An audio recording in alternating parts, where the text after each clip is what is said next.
Congratulations. You're watching Vlog So Hard. We're at the Walmart Neighborhood Market in DeLand, Florida. And we got something very exciting. We got a 7-Up machine. And this thing is not even equipped with a card reader. This is old school. Let's freaking go. 7-Up machine, dude. People forget. Okay. There's a third Great American Soda Pop provider, okay? It's not all about Beepus and Conk. Okay, there's this other thing here. Dr. Pepper 7-Up Inc.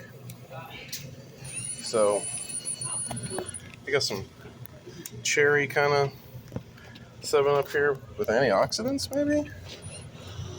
And then Sunkist Strawberry Lemonade sounds great, but I'll tell you what, Mango Orange, that sounds fantastico. So, okay. What do we got here? Cherry 7-Up. I don't know if they still put the antioxidants, but it's pretty exciting.